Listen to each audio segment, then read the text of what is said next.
Welcome back, guys, to Love Learning, and we're going to be learning about the fundamental theorem of calculus. So the way I'm going to construct this video is I'm going to break it up into two parts, and I'm going to show you how they're the exact same thing at the end. So let's start with part one. Usually teachers teach it as the fundamental theorem of part one and part two, and I believe for the class AP Calculus in the AP Classroom videos, they also teach it this way. So it should be really straightforward. So let's start with part one. So I'm going to abbreviate it as FTC, Fundamental Theorem of Calculus, part one. So part one is going to go like this. We're going to look for the integral, let's say 1 to 2 of a function. So let's say x squared and then dx. We just always add the dx with the integral. So now we have 1 to 2 x squared dx. How do we integrate? We apply FTC part one.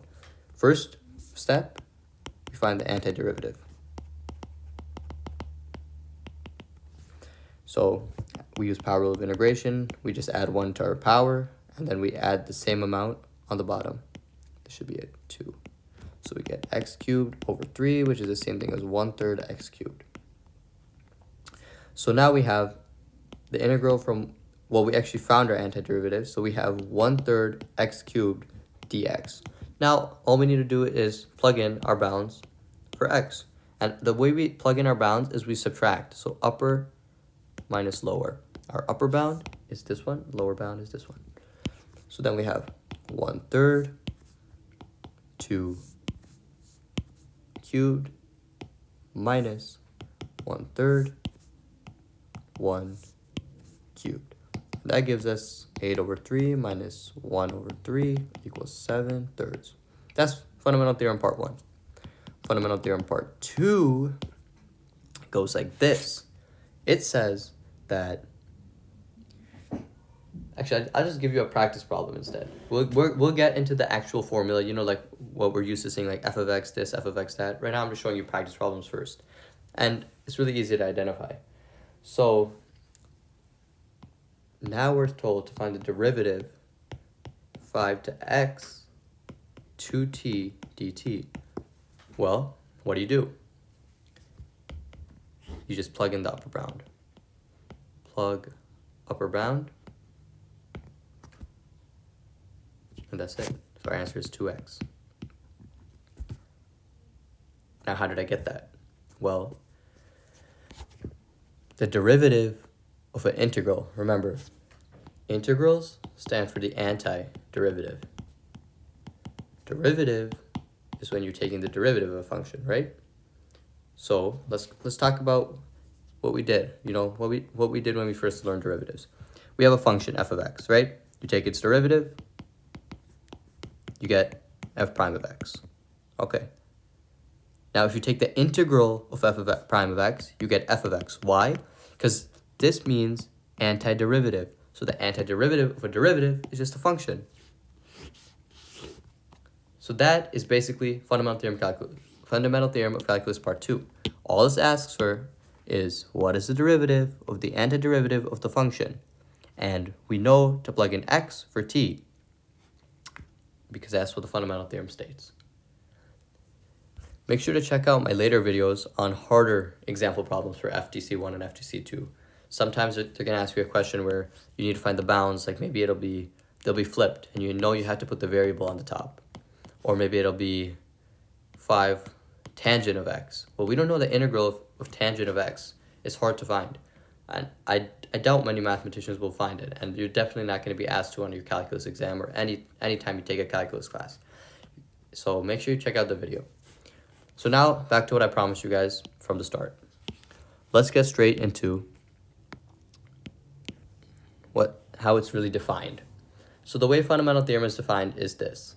It says that f of b minus f of a equals the integral from a to b f of x dx.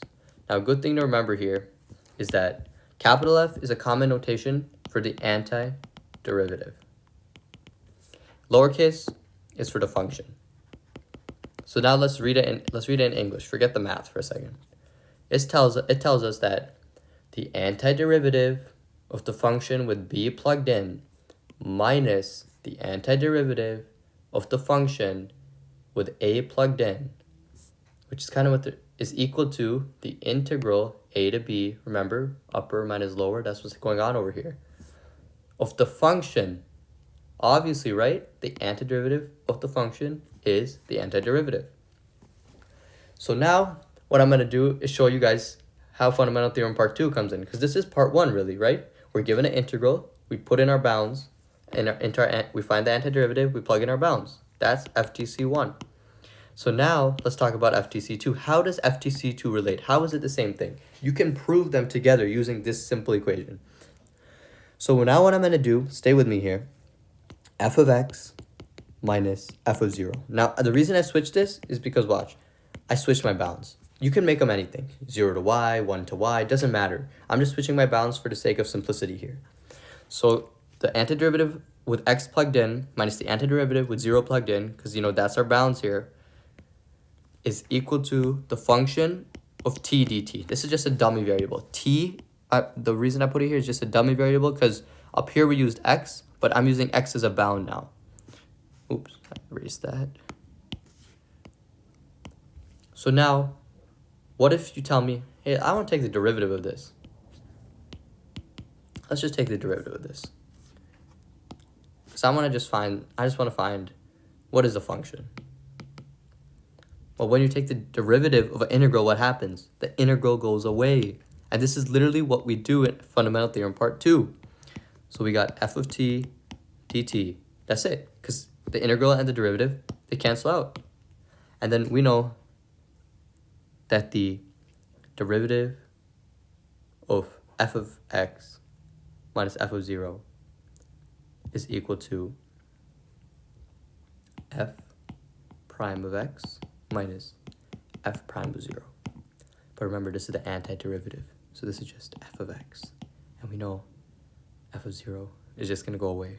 So it'll be f of x is equal to the function f of x.